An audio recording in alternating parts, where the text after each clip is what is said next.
बढ़ा दिए थे उसको। इसके बाद देखेंगे औरंगजेब के बाद जो है जो शासक होते हैं वो कमज़ोर होते हैं, और इसके बाद क्या होता है कि जो जो उनके मतलब गवर्नर होते हैं अलग अलग राज्यों में, वो अपने आप को मजबूत करने लगते हैं और जो है स्वतंत्र करने लगते हैं। तो उसी तरह से आप देखेंगे कि भारत में आप ऐसे भारत का मैप बनाना एकदम सीख लीजिए, कैसे भारत का मैप बनता है ये बनाना हम सीख लीजिए, जरूरी नहीं जानेंगे ना मैप तो दिक्कत है।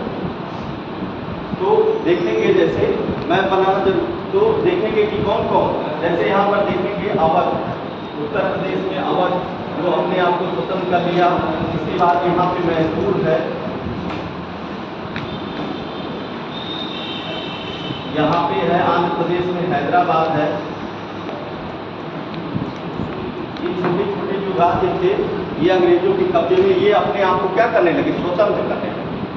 और उस समय जो है स्वतंत्र करने लगे तो अब जो है स्थिति क्या हो गई, अब क्या हो गई कि अब केंद्र सरकार जो था पूरा केंद्रीय सत्ता थी ना, अब अलग अलग टूटने लगी, केंद्रीय सत्ता थी, अब क्या हो गया राज्य अलग अलग बट गए। हाँ, अब इसके बाद उस समय जो है भारत में उस समय की आर्थिक स्थिति और सामाजिक स्थिति पढ़ना चाहिए, राज्य छोटे छोटे हो गए। इसके बाद उस समय की सोशियो इकोनॉमी को पढ़ना है, सोशियो इकोनॉमी जो आर्थिक स्थिति आप देख रहे थे कि मतलब जब भारत क्या होता है कि विघटन हो जाता है मुगल साम्राज्य का, और राज्य छोटे छोटे राज्य जो है अपने आप को स्वतंत्र करने लगते हैं, तो जो केंद्रीय सत्ता होती है वो क्या होती है, वो छीड़ हो जाती है। केंद्रीय सत्ता छीड़ हो जाती है तो अर्थव्यवस्था क्या गिरने लगती है। आप लोगों को देखा गया कि कई आक्रमण भी हुए, कई आक्रमण कल बताए गए थे, 2 आक्रमण हुए थे। तो कौन कौन हुआ था पहले बताइए। मोहम्मद शाह के समय कौन आक्रमण किया था, नादिर शाह। और अहमद शाह के समय में अहमद शाह अब्दाली। 2 आक्रमण बहुत बड़े होते हैं, और उनका क्या मकसद होता है, उनका मकसद मेन होता है कि हम यहाँ से पैसे को लूट के ले जाएं, और कोई मकसद नहीं था। उनका मेन मकसद यही था कि हम भारत में आए और भारत को लूटे, राज्य करना उनका मेन मकसद नहीं था। जो लुटेरे आए थे नादिर शाह और ये अहमद शाह अब्दाली, ठीक, तो भारत को क्या कर दिए, अर्थव्यवस्था में कमजोर कर दिए। जिनके पास भारत की ऐसी स्थिति हो गई 18वीं शताब्दी में, आप देखेंगे कि जिनके पास अधिक पैसा था वो अधिक मतलब धनवान होते चले गए, और जो कमजोर जो गरीब वर्ग था, किसान था, पिछड़े वर्ग थे, वो क्या कर रहे थे, वो और गरीब होते चले गए। बीच की खाई बढ़ने लगी बीच में। तो क्या हुआ कि बीच में जो है जैसे मध्यम वर्ग था, मध्यम वर्ग नहीं, बहुत कम मध्यम वर्ग रहे, जो गरीब थे गरीब रह गए, जो अमीर थे अमीर रह गए। तो ये व्यवस्था हुई। और उसके बाद फिर उस समय जो है क्या है कि जब केंद्रीय सत्ता थी तो क्या था कि व्यापार भी बढ़िया होता था, और वो था, लेकिन व्यापार भी टूट गया, तो अर्थव्यवस्था उस समय जो है अच्छी नहीं रह गई। और सामाजिक व्यवस्था आई, सामाजिक व्यवस्था में आप देखेंगे सामाजिक व्यवस्था कैसी थी 18वीं शताब्दी में। तो सामाजिक व्यवस्था में आप देखेंगे कि जो है महिलाओं की स्थिति में देखेंगे कि जब ब्रिटिश विजय होता है और मुगल सल्तनत का ह्रास होता है, तो उस समय 18वीं शताब्दी में जो है समाज कैसा था। तो समाज में महिलाओं की स्थिति देखेंगे। महिलाओं का घर में क्या था, घर में तो उनको दिया जाता था बेटा, लेकिन उनको घर के बाहर अधिकार नहीं दिया गया। उस समय की महिलाओं को घर के बाहर अधिकार नहीं, जैसे आपका अधिकार है, बाहर निकल रहे हैं, पढ़ रहे हैं, इसके बाद फिर कहीं भी नौकरी भी कर सकते हैं, मतलब पुरुषों के बराबर आज अधिकार है महिलाओं का। लेकिन उस समय वो अधिकार नहीं थे, माना तो जाता था उनको, लेकिन घर के अंदर ही माना जाता, बाहर कोई उनका अधिकार क्या था। पितृसत्तात्मक सत्ता थी उस समय, पितृसत्तात्मक पुरुषों का वर्चस्व था उस समय।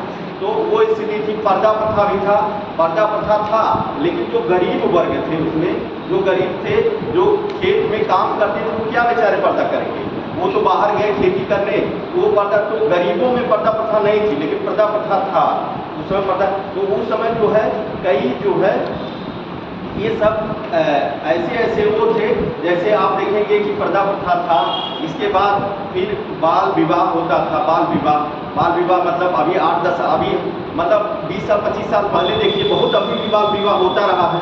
20 साल 25 साल पहले ही, या अपने पिता उता जी का देख लीजिए, जब पिता उता जी थे तो उनका 13, 14, 15, 16 में हो जाता था विवाह।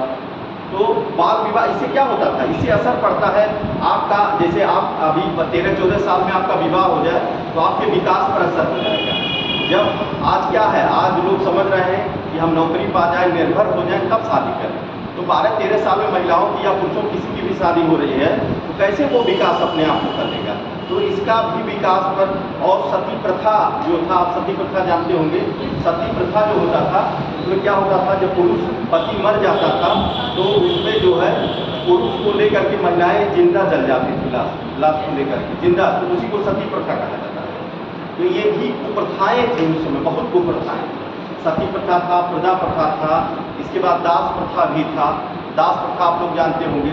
दासों का उस समय क्या था कि दास दो प्रकार के थे। एक तरह तो ऐसे काम करते थे, कृषि वाले दास थे, वो जब खेत बेचा जाता था उसी के साथ दास भी बिकते थे। उस समय की स्थिति थी, जो खेत में काम करते थे उस खेत में उसके साथ दास भी चले जाते, जो खेत खरीदता था उसके साथ दास भी उसी के साथ चले जाते। तो दासों की ये सामाजिक स्थिति थी। तो जब जैसे ज़्यादा कुरीतियाँ रहेगी महिलाओं के ऊपर, इतनी ज़्यादा पर्दा प्रथा मतलब बाहर निकलना ही नहीं है उनको, पढ़ाई लिखाई कर नहीं पाएंगी अपना जा कर के बाहर, उनको अंदर ही रहना था। इसके बाद फिर बाल विवाह हुआ, सती प्रथा हुआ, ये सब चीज़ें क्या हुई, महिलाओं के विकास में बाधा बनी, महिलाओं के विकास में उस समय की बाधा बनी, और दास प्रथा थी। तो ये सब, ये आपका जो है पहला कल चैप्टर था कि 18वीं शताब्दी में आपका मुगलों का पतन, और उसके बाद फिर जो राज्य हुए छोटे छोटे राज्य, जब मुगल सत्ता कमज़ोर होती है तो छोटे छोटे राज्य जैसे हैदराबाद हुआ, बंगाल हुआ, यहाँ बंगाल बनेगा, बंगाल है, हैदराबाद है, मैसूर है, अवध है, ये सब अपने आप को स्वतंत्र कर दिए धीरे धीरे। अब इनका जो है, अब अंग्रेजों के लिए क्या होगा, इनके अंग्रेजों के लिए और आसान हो जाएगा ना। पहले जब संगठित होकर आप 10 लोग जहाँ संगठित होकर लड़ेंगे वहाँ एक लोग खड़े हो जाएंगे तो आप हार जाएंगे ना। तो ये देखिए ये क्या हुआ, अपने आप को स्वतंत्र करने लगे धीरे धीरे। तो अंग्रेजों के लिए आसान, अभी हम बताएंगे अंग्रेजों की पॉलिसी कैसे होगी कि धीरे धीरे एक एक राज्य को पकड़ेंगे, इनको अपने साथ में लेंगे, उनको हरा करके फिर इनको हराएंगे, एक एक को सबको हरा देंगे, लास्ट में जाते जाते जो है लास्ट में सब प्रदेशों को हरा देंगे। तो ये था इनका वो। और फिर आप देखा कि सोशल, सामाजिक और आर्थिक स्थिति, ये चैप्टर था, ये खत्म हो गया। अब जो हम शुरू करना है, मेन जो शुरू करना था, आधुनिक भारत का इतिहास जो शुरू होता है वो यूरोपियों के आगमन से। वो जो चैप्टर था वो बीच का चैप्टर था, कल सिलेबस में दे दिया गया था तो हम पढ़ा दिए। जो मेंस का चैप्टर है, मेंस का चैप्टर भी है।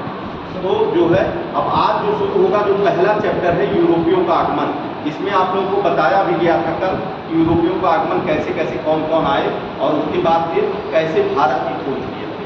तो पहला चैप्टर जो होगा सामाजिक और आर्थिक में कुछ लिखना है। क्या सामाजिक और आर्थिक में कुछ लिखना है? लिखा दें, लिख लीजिए, लिखना हो तो लिख लीजिए उसमें, सामाजिक आर्थिक में, हाँ लिखा दें उसमें, लिख लीजिए।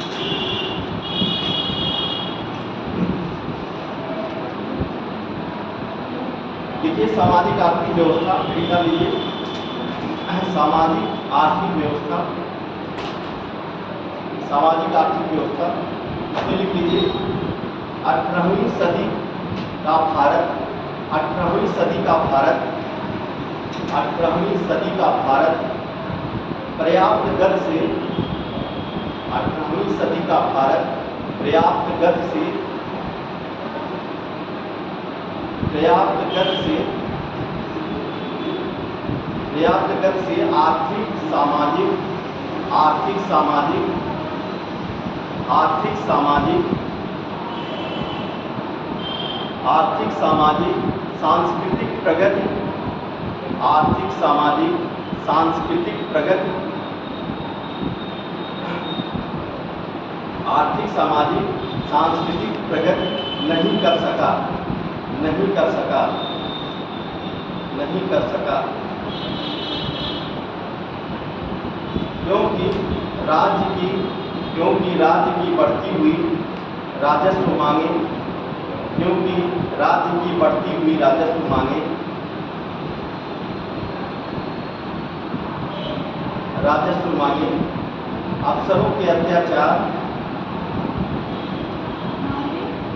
राजस्व मांगे, राजस्व मांगे, राजस्व मांगे हो गया। फिर अफसरों के अत्याचार, सामंतों के लगान, सामंतों के लगान, लगान जो होता है उसको कहते हैं सामंतों के लगान, ठेकेदारों और जमींदारों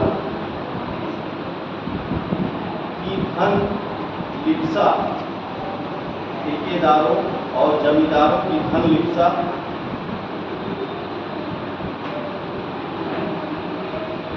ठेकेदारों और जमींदारों की धन लिप्सा और अनगिनत लूटपाट, अनगिनत लूटपाट, अनगिनत लूटपाट भारत की दयनीय स्थिति, भारत की दयनीय स्थिति हो गई। इससे भारत की दयनीय स्थिति हो गई।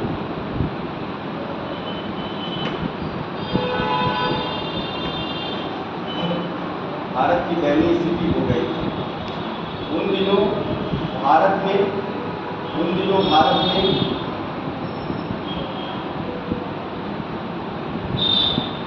विषमताएं थी। उन दिनों भारत में विषमताएं थी।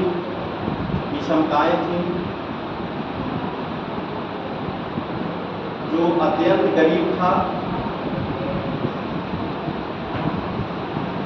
वह गरीब भी था, जो अत्यंत गरीब था वो गरीब था, और जो अत्यंत समृद्ध था, अत्यंत समृद्ध था वो समृद्ध था। अत्यंत जो गरीब था वो गरीब भी बना रहा, और जो अत्यंत समृद्ध था वो समृद्ध बना।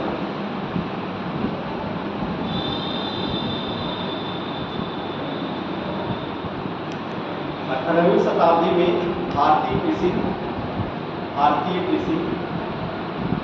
तकनीकी से 18वीं शताब्दी में भारतीय कृषि तकनीकी दृष्टि से पिछड़ी हुई थी, जिसके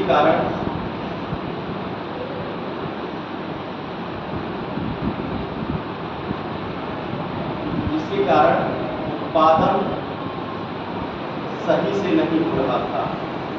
तकनीकी दृष्टि से पिछड़ी हुई थी, जिसके कारण उत्पादन सही से नहीं हो रहा था।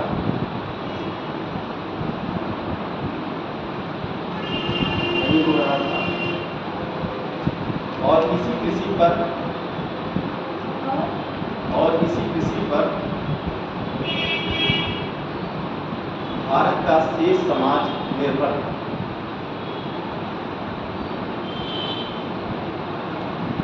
भारत का शेष समाज निर्भर था। मतलब खाने के लिए उस समय कृषि ही थी, और कृषि में क्या थी, तकनीकी थी ही नहीं, और तकनीकी नहीं रहेगी तो क्या होगा, उसमें पैदावार भी नहीं होगा उतना ज़्यादा, तो अर्थव्यवस्था कैसे बढ़ेगी। तो उसी तरह चल रहा था अर्थव्यवस्था। अब इसके बाद देखिए सामाजिक स्थिति।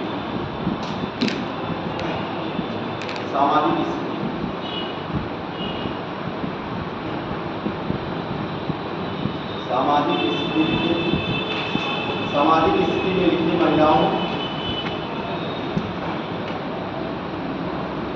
सामाजिक स्थिति में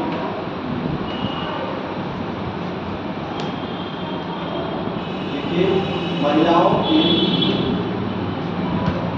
को घर एवं समाज में, महिलाओं को घर एवं समाज में आदर एवं सम्मान दिया जाता था। महिलाओं को घर एवं समाज में आदर और सम्मान दिया जाता था, लेकिन समानता नहीं दी गई।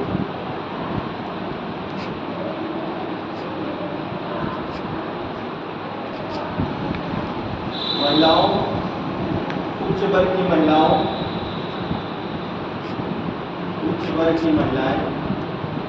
घर पर रहती थी। उच्च वर्ग की महिलाएं घर पर रहती थी।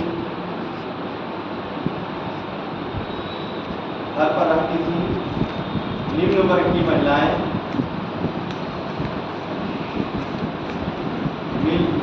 की महिलाएं परिवार की कामों में हाथ बटाती थी।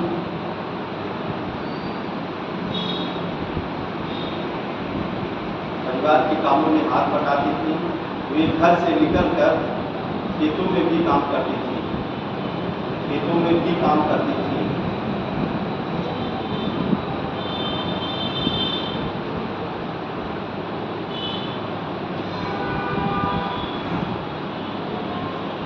उस समय समाज में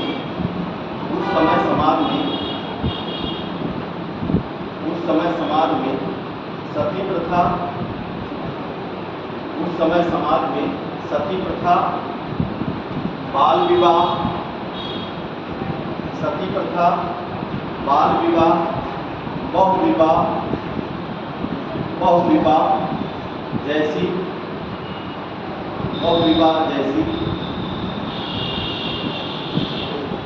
शोषक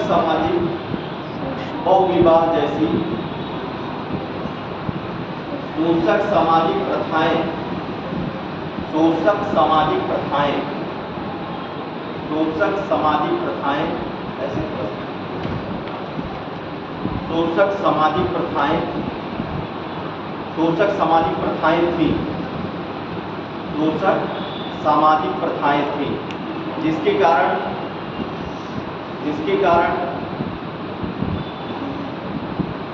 कारण महिलाओं के विकास में बाधा पहुंची।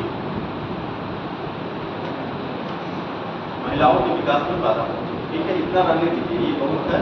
इमेज का टॉपिक था, बीच में पहले ही दे दिया। जो आपको शुरू करना है वो मेन है आपका। तो पहला चैप्टर क्या है? यूरोपियों का आगमन।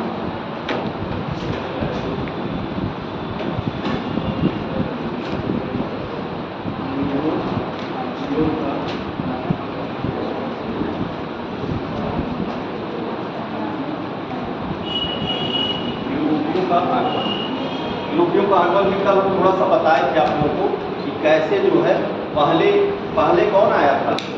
सबसे पहले यूरोपियों में पुर्तगाली आए थे। पुर्तगाली के बाद कौन आया? डच के बाद अंग्रेज के बाद डेनिश के बाद फ्रांसीसी। आपको एक कोड भी बताया था, पी, ई और एफ। पी से क्या हो जाएगा? पुर्तगाली, ई से डच, ई से अंग्रेज और एफ से फ्रांसीसी। एक बीच में है डेनिश, ऐसे याद रखिएगा, कभी भूल गए आप बीच में। पीडीएफ ऐसे है पी डी ई एफ, याद रहेगा। पी से पुर्तगाली, डी से डच, ई से अंग्रेज और एफ से फ्रांसीसी। ठीक, ये है। तो ये जो है, ये अगर पूछेगा यूरोपियों के आगमन में, तो पहले पुर्तगाली आए थे, फिर डच आए थे, फिर अंग्रेज आए थे, फिर डेनिश आए। अब जो है आना कहाँ से? पुर्तगाली से। पहले पुर्तगाली कैसे आए और उनके द्वारा जो भी लोग आए वो कैसे भारत में विकास किया और कैसे क्या किए, उनके बारे में जानना। ठीक, तो पुर्तगाली। अब ये बताइए कि पहले कल जो बताया उसको बता दें कि मतलब उसके आगे बढ़ जाए।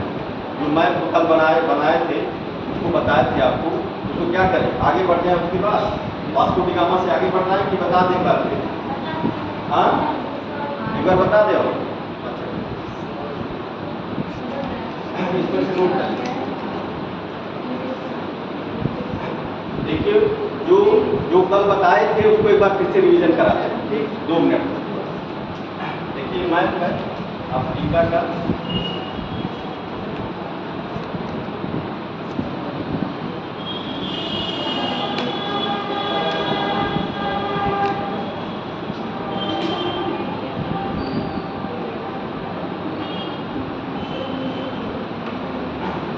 कौन सा है? ये अफ्रीका। ये आपका फारस की खाड़ी है और ये है आपका लाल सागर और ये आपका है भारत। ठीक, तो आपको जो देखना है कि भारत ये किस रास्ते से पहुंचे और पुर्तगाली पहले किस रास्ते से भारत पहुंचे और उनका मकसद क्या था। देखिए यहीं पे एक पहले जो रास्ता था, ये यहाँ पे एक था दुनिया ये कहाँ, ये किसका है, ये तुर्की में। ये जो रास्ता था ये यही जो स्थल वाला मार्ग था, ये स्थल से भूमि मार्ग से आता था। ये स्थल मार्ग था, ये भारत ऐसे अफगानिस्तान होते हुए भारत में प्रवेश करता था, ये था स्थल मार्ग। और ये जल मार्ग थे, देखिए एक जल मार्ग था, भारत से खाड़ी से होते हुए ऐसे भारत पहुँचते थे। ये लाल सागर वाला रास्ता था, ये इधर से जाते थे।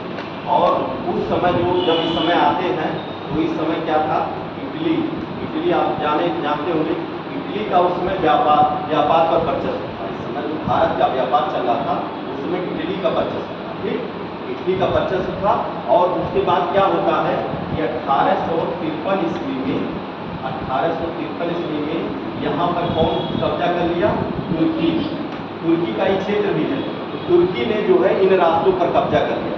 ये स्थल मार्ग, एक भारत से खाड़ी वाला ये जल मार्ग और ये जल मार्ग, तुर्की का पूरा कब्जा हो गया।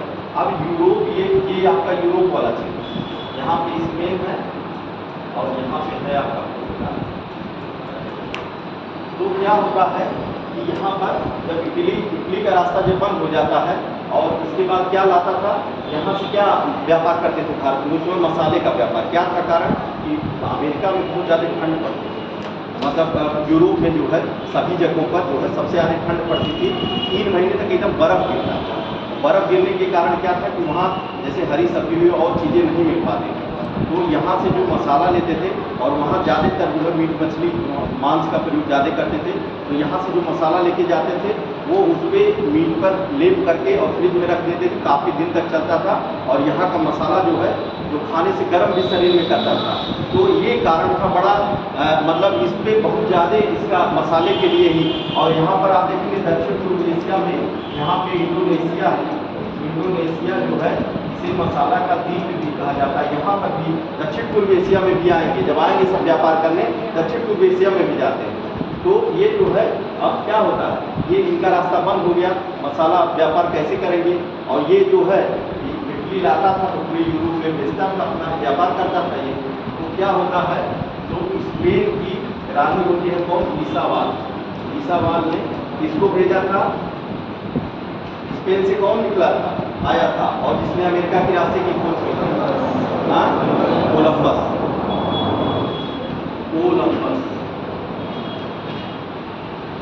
कोलंबस जो है यहाँ से स्पेन से आता है और इसे भेजा जाता है कि चाहिए आप भारत के रास्ते की खोज करना है, इसकी भारत के रास्ते की खोज करना है। लेकिन उस समय क्या था, ना दिशा सूचक यंत्र है, ना कोई मशीन है, समुद्र में नाव चल रही है, हमको पता ही नहीं है किस दिशा में जाना है। तो अब नाव को हमने डाल दिया उसमें, अब नाव जिधर चल रही है तो ये अटलांटिक महासागर है, आप देखेंगे मैप में कि अटलांटिक महासागर है। तो यहाँ पर जब नाव चलती है तो इसको भारत जाने के लिए ये रास्ता जाना चाहिए, लेकिन कोलंबस क्या है, मुड़ करके यहीं पर देखेंगे उत्तरी अमेरिका और ये इधर नीचे दक्षिणी अमेरिका। तो ये मुड़ करके कोलंबस चला जाता है अमेरिका। ये अमेरिका की खोज जो है कब करता है, किस सन में, 1492, याद रखिएगा डेट, ऐसे पूछ लेता है। 1492 ईस्वी में जो है इसने किसकी खोज की थी, अमेरिका के रास्ते की खोज की, मतलब अमेरिका के रास्ते, अमेरिका की खोज क्या, अमेरिका के जाने के लिए रास्ते की खोज की थी, किसने, कोलंबस ने। कब किया था, 1492 ईस्वी। ठीक, अब इसके बाद फिर यहाँ पर जो है एक मैप में ही देखिएगा एक स्थान है, क्या है, ये बाप बुद्ध हो, ये आप बुद्ध हो, ठीक, एक ये बाप बुद्ध होता है, एक जो है अब पुर्तगाली फिर निकलते हैं भारत की खोज के लिए, भारत से यहाँ से आते हैं ऐसे और यहाँ पर पहुँचते हैं बार्थोलोमो डियाज। एक यात्री रहता है बार्थोलोमो डियाज, ये जो था ये 1488 में जो है यहाँ तक खोज लेता है, मतलब अफ्रीका के नीचे एक स्थल है जो के बात हो, यहीं तक ये खोजता है, फिर ये वापस चला जाता है। कब, 1488 यहाँ तक ये खुदता, फिर वापस चला जाता है। अब आगे का रास्ता कौन खोजेगा, फिर आगे के यहाँ तक तो रास्ता पता ही था, तो यहाँ तक जो है वास्को डी गामा यहाँ तक बहुत आराम से आ गया। फिर यहाँ से भारत जाने के लिए ये कब आता है वास्को डी गामा, सन बताइए, 1498 ईस्वी में आया था। और यह जो है यहाँ से आगे किसकी सहायता से गया था, क्या नाम था उसका, अब्दुल मजीद। याद रखिएगा, नाम क्वेश्चन पूछता है कि जब जो है वास्को डी गामा, लिख लीजिए नाम, वास्को डी गामा जो है इसकी सहायता से जो है, इसकी सहायता से ये भारत पहुंचता है। तो ये बताना उसको किसकी सहायता से, तो क्या नाम था उसका, अब्दुल मजीद। अब्दुल मजीद ये कौन था, गुजरात का था पथ प्रदर्शक था, नाविक था। और इसी की सहायता से, अब्दुल मजीद की सहायता से ये पहुंचते हैं कहाँ पर, केरल तक में पहुंचते हैं। केरल में कौन सा तट था, कालीकट। और कालीकट में कौन था वहां का शासक, जमोरी।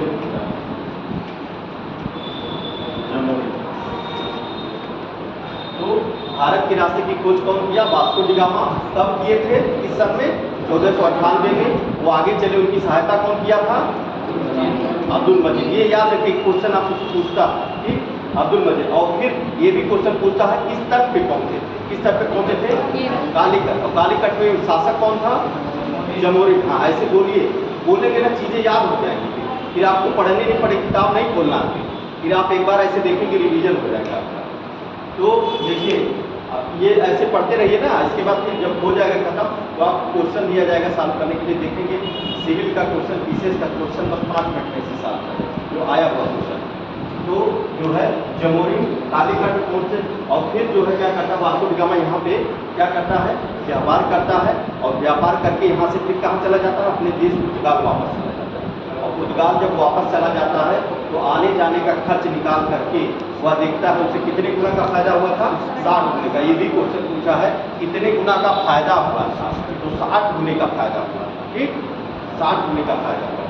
तो अब जो है इसको यहाँ तक जान गए आप लोग, यहाँ तक समझ गए। कल ये बताए थे, इसको ऐसे नोट कर लीजिए, मैं जैसे फोटो खींच लीजिए, इसको बनाने की कोशिश करिएगा, बन जाएगा, ठीक है, नहीं तो कोई बहुत जरूरी नहीं, ठीक। ये पूरा है, इसको इस नाते हम मैप से समझा दिए हैं कि चीज़ें आपको पूरी समझ में आ जाएगी कि कैसे क्या था, रास्ते कौन कौन से थे। ये जो था, ये लाल सागर वाला रास्ता, यहाँ पे ओस बहुत ज़्यादा चलता था, यहाँ से नाएँ बहुत कम निकलती थी, ये रास्ता कम चलता था। लेकिन ये लाल सागर वाला रास्ता अच्छा था, ये यहाँ से ज़्यादा और ये स्थल मार्ग ज़्यादा था। लेकिन जब भारत की खोज ये अफ्रीका के नीचे वाला केप ऑफ गुड होप से हो गया, तो ये रास्ता ये सबसे अच्छा होगा, यहीं से व्यापार अधिकतर होने लगा। ये जानते हैं ये कौन सा, इधर चलिए वो तो बात होगा। जैसे ये जो है ये हिंद महासागर, नीचे भारत के हिंद महासागर है, इधर अरब सागर है, इधर बंगाल की खाड़ी, ठीक। ये है आपका। अब इसके बाद आप लोग हेडिंग डाल लीजिए, वास्को डी गामा। पहले एक लाइन लिख लीजिए, पहले और एक लाइन लिख लीजिए। पहले लिख लीजिए कि जो है स्पेन की रानी, पहले शुरू करिए, पहले उसको लिख लीजिए, कोलंबस का पहले लिखिए। स्पेन की रानी ईसावाल ने, स्पेन की रानी ईसावाल ने, स्पेन की रानी ईसावाल ने भारत के रास्ते की खोज के लिए, भारत के रास्ते की खोज के लिए, भारत के रास्ते की खोज के लिए कोलंबस को भेजा, कोलंबस को भेजा। लेकिन कोलंबस भारत की तरफ ना जाकर के, भारत की तरफ ना जाकर के वह अमेरिका की तरफ मुड़ गया, अमेरिका की तरफ मुड़ गया। और उसने 1492 ईस्वी में अमेरिका के रास्ते की खोज की, अमेरिका के रास्ते की खोज की, रास्ते की खोज की। आप हेडिंग डाल लीजिए, हेडिंग डाल लीजिए, वास्को डी गामा।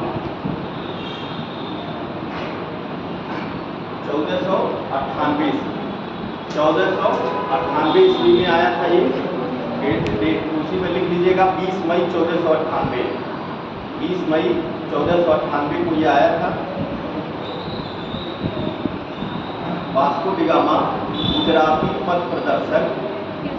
हाँ लिख लीजिए कि 20 मई 1498, 20 मई 1498 को वास्को डी गामा गुजराती पथ प्रदर्शक अब्दुल मजीद की सहायता से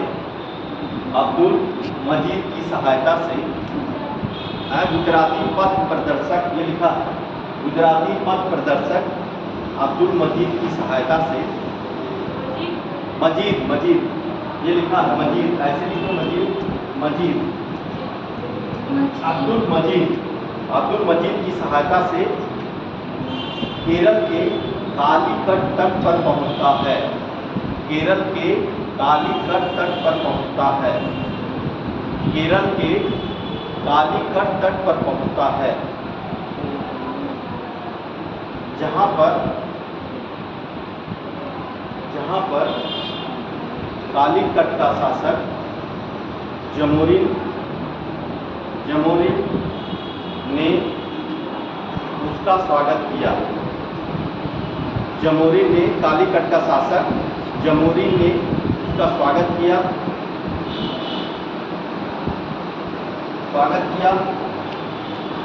वापस जाते समय वास्को डी गामा वापस जाते समय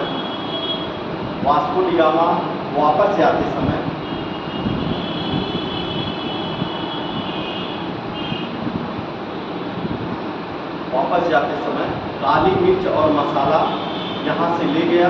काली मिर्च और मसाला यहाँ से व्यापार करके ले गया। काली मिर्च और मसाला यहाँ से व्यापार करके ले गया।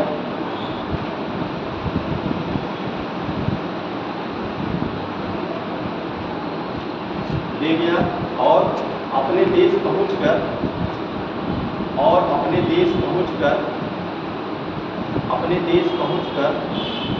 उसने देखा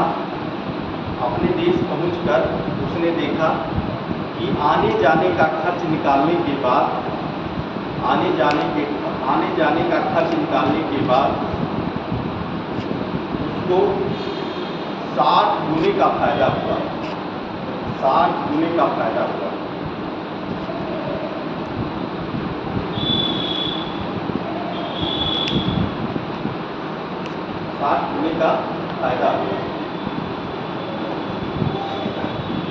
देखिए अब वास्को डी गामा के बाद कौन आएगा? दूसरा अभियान ऐसे कुछ लेता है। दूसरा अभियान कौन किया? दूसरा अभियान अल्वारेज कैब्राल। दूसरा अभियान जो कर रहा है ये अल्वारेज कैब्राल का, मतलब इसके बाद जो है आप देखेंगे वास्को डी गामा कब आया था? 1498 में आया था और ये आ रहा है 1500 से 1501 तक था। 1500 से 1501 तक ये भारत आ रहा है। ये अगर पूछेगा कौन पुर्तगाली यात्री था, इसका दूसरा अभियान था। पहले आया था वास्को डी गामा, दूसरे नंबर पर कौन आता है? ये अल्वारेज कैब्राल। ठीक, कैब्राल आता है। और इसने क्या किया था? इसने जो है इसका जब ये आया भारत में तो यहाँ पर अरब भी व्यापार कर रहे थे भाई। यहाँ पर ये वाला रास्ता ऊपर वाला तो खुला ही था, तो जो है तुर्की जो कब्जा किया था तो अरब वाले तो व्यापार कर ही रहे थे। तो उस समय भारत में अरब भी व्यापार कर रहा था। तो अरबों से जो है कैब्राल की लड़ाई हो जाती है। अरबों से भारत में ही कैब्राल की लड़ाई हो जाती है और कैब्राल ने अरबों को हरा दिया और जो है उनकी जहाज़ों पर, अरबों की जहाज़ों पर कब्जा कर लिया। और उस जहाज़ को, जो उनकी जहाज़ों पर कब्जा किया था, उसको उस जहाज़ को उठा करके किसको दे दिया? जमोरिन को दे दिया, जो वहाँ कालीकट का जो शासक था। आप लोग बताए हैं आप लोगों को, जमोरिन जो समय था वो इसके समय भी शासक था। और वो जहाज़ को जब अरबों से जो जीता था उसको उठा के दे दिया। ठीक, ये हो गया कैब्राल। बस कैब्राल के बारे में पूछा नहीं, बस सीक्वेंस है। ये क्वेश्चन पूछा है कि दूसरा अभियान किसका था? कैब्राल का था, ये ध्यान रखिएगा। ठीक, इसके बाद फिर से वास्को डी गामा आता है। फिर से जो है दूसरी बार फिर वास्को डी गामा आता है। दूसरी बार वास्को डी गामा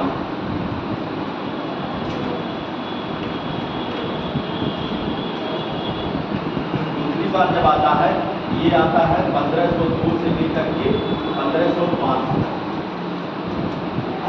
1502 से लेके देखिए 3 बार आया। ये पहले तो 1498 में आया, फिर 1502 में आया और फिर 1524 में तीसरी बार लोग कम जानते हैं। तीसरी बार ये आया था और उस समय यहाँ पुर्तगालियों का गवर्नर बन के आया था, ये वायसराय बन के आया था और जो है यहीं पर भारत में इसकी मृत्यु हो गई थी। हमारा किसी बीमारी से यहीं पर मृत्यु हो जाती है। तो यहाँ पर जो आता है 1502 में, तो ये इम्पोर्टेंट है। यहाँ पर 1502 में जब वास्को डी गामा आता है तो जो है पुर्तगालियों की पहली फैक्ट्री जो स्थापित करता है 1503 में इसने जो है पुर्तगालियों की पहली फैक्ट्री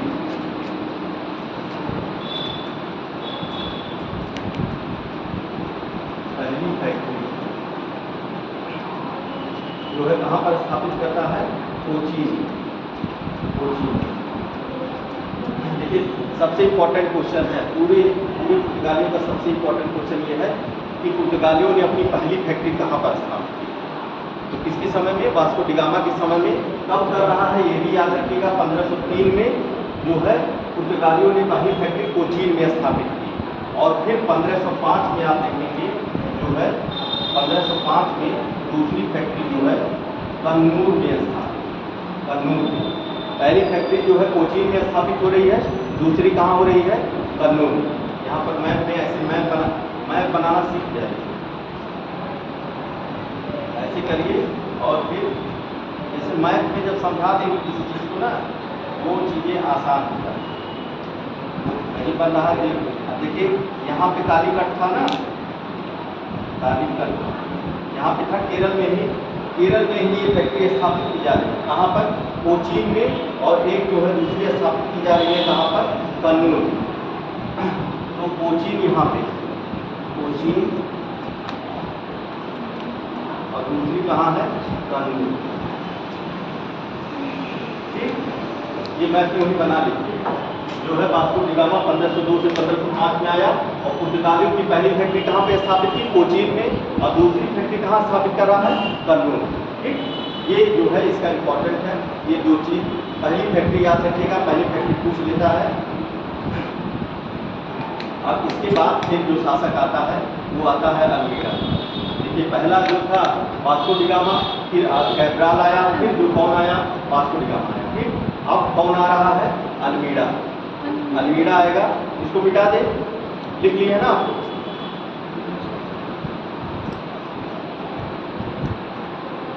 अल्मीड़ा ये 1505 से 1509 के बीच में है।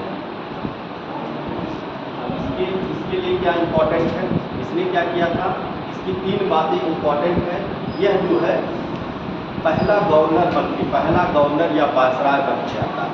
जो पुर्तगालियों का जो है पहला गवर्नर या वायसराय बन के आता है। जो है या तो गवर्नर कभी पूछेगा या वायसराय पूछेगा, पद एक ही है, नाम खाली बदल गया है। नाम जब ईस्ट इंडिया कंपनी जब तक कार्य करती थी, जब कार्य कर रही है, जब तक ईस्ट इंडिया कंपनी का भारत पे राज्य था, तो तब तक गवर्नर जनरल कहलाए थे।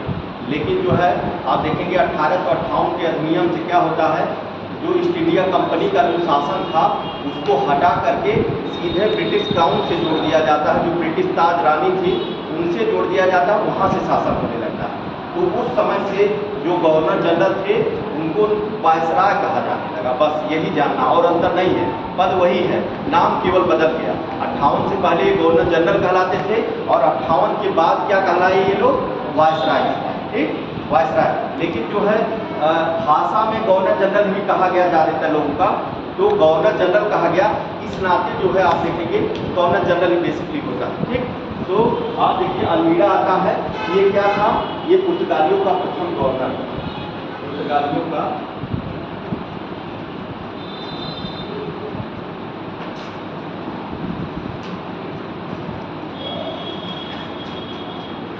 प्रथम गवर्नर जनरल। ये इम्पोर्टेंट है क्वेश्चन, ये पूछता है कि पुर्तगालियों में कौन सा आया जो प्रथम गवर्नर जनरल था? तो कौन था? अल्मीड़ा। तीसरा आ रहा है। ठीक, तीसरा रहा। अभी आपको हम सीक्वेंस भी बताएंगे, जो सीक्वेंस कभी कभी पूछ लेता है, तो ट्रिक के माध्यम से बता देंगे, भूलेंगे नहीं आप। अब इसके बाद इसने क्या किया था, इसकी जो पहली जो थी, पुर्तगालियों का ये प्रथम गवर्नर जनरल था, और इसने जो है दूसरा जो काम किया, इसने blue water policy, blue water policy क्या लाया था, ब्लू वाटर पॉलिसी। इसे हिंदी में कहते हैं शांत जल की नींद, शांत जल की नींद। ब्लू वाटर पॉलिसी क्या है, इसको आपको समझना है। ब्लू वाटर पॉलिसी जो है, ये जो है समुद्र जो ये देखिए, ये जो है ये क्या है, भारत इधर इधर क्या है, ये अरब सागर है, अरब सागर है, इधर आपका हिंद महासागर है, और इधर है बंगाल की खाड़ी। ठीक, जो मेन रास्ते थे उस समय वो इसी समुद्र से होकर ही जाते थे, और जो जिसका इस पर अधिकार हो गया समुद्र पर, वही जो है मेन शासक कहलाता है। उस पर जो उस समय व्यापार ज़्यादातर जो है, अभी जो है ना ट्रेन का आविष्कार हुआ है, ना अभी एरोप्लेन का आविष्कार हुआ है, अभी तो ये सब हुआ नहीं था। जल ही सबसे बड़ा जो है परिवहन का वो था। तो जो है अब इस पर ब्लू वाटर पॉलिसी, इसने कहा शांत जल की, इस समुद्र पर जिसका अधिकार होगा, जिस पर अधिकार होगा वही जो है यहाँ का शासक कहलाएगा।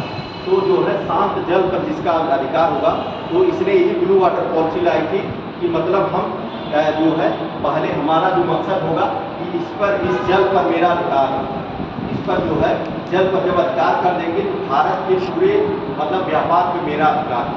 तो इसने ब्लू वाटर पॉलिसी, तो ऐसे क्वेश्चन पूछ लेता है कि ब्लू वाटर पॉलिसी किसने लाई थी, कौन लाया था, अल्मीडा, अल्मीडा। तो दो चीज़ें हो गई अल्मीडा की, पुर्तगालियों का प्रथम गवर्नर और जो है ब्लू वाटर पॉलिसी। और इसके बाद तीसरा जो देखेंगे, इसने क्या किया था कि गुजरात, तुर्की और मिस्र, इसके बाद क्या किया, गुजरात, तुर्की और मिस्र की तीनों की सेना को मिल करके, ये तीनों सेनाएं जो है गुजरात, तुर्की और मिस्र की सेना मिल करके जो है अल्मीडा पर आक्रमण किया, और तीनों को इसने हरा दिया, तीनों को इसने हरा दिया था। जो तीनों मिश्रित सेनाएं थी मिल करके तीनों लड़ी थी, उसके बाद तीनों को हरा दिया। और क्या किया, हराने के बाद इसने क्या किया था, हिंद महासागर, अरब सागर पर इसका वर्चस्व हो गया, अधिकार कर लिया। जब बताइए ये तीन बड़ी शक्तियाँ, गुजरात, तुर्की, मिस्र, ये तीनों बड़ी शक्तियाँ थी, इनको हरा करके हिंद महासागर पर इसका एकाधिकार हो गया। ठीक, तो ये 3 पॉइंट आपको याद रखना है इसमें अल्मीडा से, इससे ज़्यादा कभी नहीं पूछता है। 3 पॉइंट आपको याद करना है कि प्रथम क्या था, ये पुर्तगाली गवर्नर था। दूसरा पॉइंट आपको क्या याद रखना है, ब्लू वाटर पॉलिसी लाया था। और तीसरा जो है गुजरात, तुर्की और मिस्र की सेना को जो है इसने ठीक पराजित कर दिया था। तो ये पूरा लिख लिया, आपको लिखाना पड़ेगा, लिखा लिए, लिख लिए है ना, पराजित कर दिया। फिर इसमें लिख लीजिएगा, इस विजय के परिणाम स्वरूप, नीचे लिखिए, इस विजय के परिणाम स्वरूप, इस विजय के परिणाम स्वरूप, इस विजय के परिणाम स्वरूप, इस विजय के परिणाम स्वरूप पुर्तगाली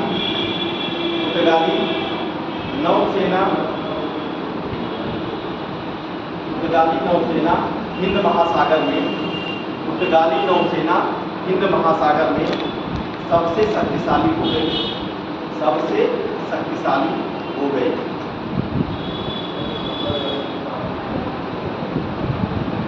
अब इसके बाद जो है शासक कौन आता है, कि अल्मीडा के बाद आएगा, कौन आएगा, अल-बुकर।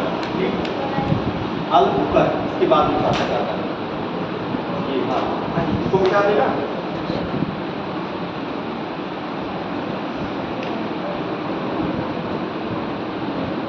अल-बुकर। ये जो है अल्मीडा के बाद शासक आया था, और इसका जो है कार्यकाल कब से कब तक था, इसका कार्यकाल आप देखेंगे 1509 से लेकर के 1515 तक,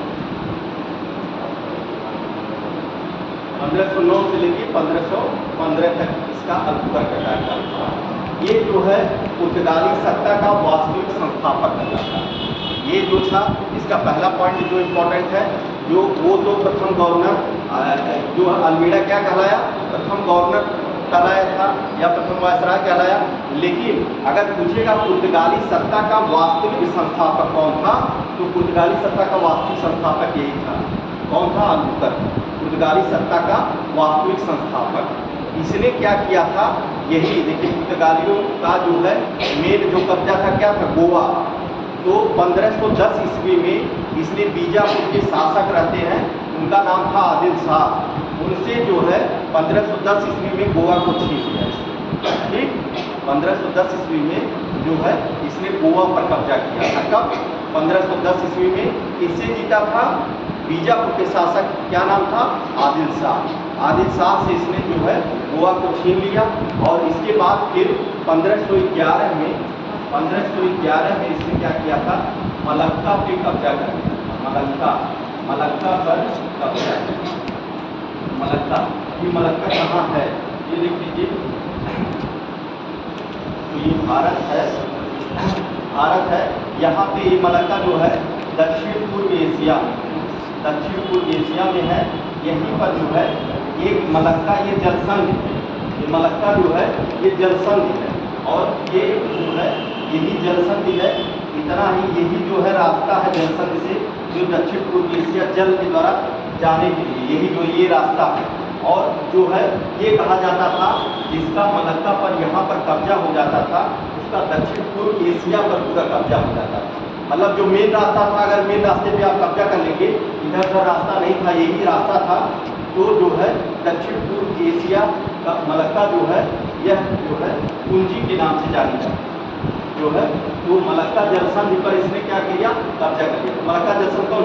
दक्षिण पूर्व एशिया, जैसे इंडोनेशिया है, मलेशिया है, सिंगापुर, ये दक्षिण पूर्व एशिया के देश है। भारत किस में है? किस एशिया में? हाँ, दक्षिण साउथ एशिया। तो जो है ये पूर्वी एशिया, ठीक, दक्षिण पूर्व एशिया के नाम से। तो यहाँ पर आप देखेंगे मलक्का जो है, मलक्का पे 1511 में क्या किया इसने, मलक्का पे, और 10 में कहाँ पर कब्जा किया था? 1510 पर गोवा पर कब्जा किया था। ठीक, गोवा पे कब्जा किया। फिर जो है 1515 में इसने क्या किया, हरमुज पर कब्जा कर लिया। हरमुज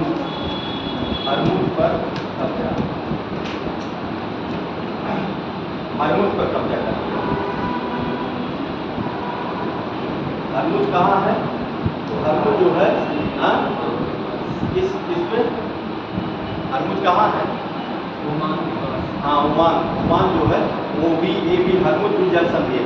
ये भी रास्ते पर ही पड़ता है। ये भी जो है फारस वाली जो खाड़ी थी उसी के रास्ते पर है हरमुज। तो जो है इसे क्या किया था, मेन जो रास्ते थे उस पर इसने बहुत ध्यान से कब्जा किया। इसी नाते इसको क्या कहा जाता है, वास्तविक संस्थापक कहा गया है, वास्तविक संस्थापक। तो इसकी 4 चीज़ें आपको ऐसे याद रखनी, उंगली पर ऐसे याद रखनी। वास्तविक संस्थापक, इसके बाद दूसरा क्या था इसका,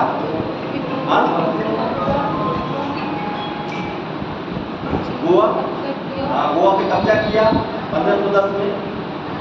और फिर इसके बाद इसके बाद फिर मलक्का पे 11 में 1515 में हरमुज पे कब्जा किया। ठीक, ये 4 पॉइंट था जो मेन था। इसके बाद इसने क्या किया था कि जो है अब ये किया कि यहाँ पर जो है, यहाँ पर जो लोग जैसे रहते हैं, मतलब भारतीयों अपनी संख्या को ये बढ़ाना चाह रहा था। जैसे अब ये थोड़ा सोचने लगा कि हम किसी तरह से यहाँ संख्या बढ़ा करके और यहाँ पे अपना राज्य स्थापित करें। तो यहाँ पर इसने क्या किया, यहाँ पर जो भारतीय महिलाएं, इसने कहा कि भारतीय स्त्रियों से क्या करें, विवाह करें। भारतीय स्त्रियों से छूट दे दी अपने लोगों को कि आपको क्या करना है, भारतीय स्त्रियों से विवाह करना है। और भारतीय स्त्रियों से विवाह करके और जो है आप जो है यहाँ पर शादी कर सकते हैं, इसकी छूट दिया है। तो ये था। और इसने जो है इसने एक और काम किया था, सती प्रथा काम। इसके समय में भी सती प्रथा था, तो इसने सती प्रथा काम किया था। तो ये था जो अल-बुकर्क जो 1509 से 1515 तक था। इसने जो है ये 4-5 काम इसका इम्पोर्टेंट था। आप लोग इसको नोट कर लीजिए। कहाँ तक नोट किए इसको? 1510 में बीजापुर के शासक यूसुफ आदिल शाह से गोवा छीन लिया, ये हो गया। इसके बाद 11 में मलक्का जो दक्षिण पूर्व एशिया में है, इस पर अधिकार कर लिया। क्या है 15 में हारूस, यूसुफ आदिल शाह, बीजापुर का क्वेश्चन पूछता है, उसको लिख लीजिएगा। बीजापुर का शासक यूसुफ आदिल शाह से 1510 में उसने गोवा को छीन लिया। ये आपको याद रखना। 1510 में बीजापुर का शासक यूसुफ आदिल शाह, यूसुफ आदिल शाह। जो ना शब्द समझ में आए उसको बता दिया करिए, हम लिख दिया करेंगे। जो ना समझ में आए उसको बता दिया करिए।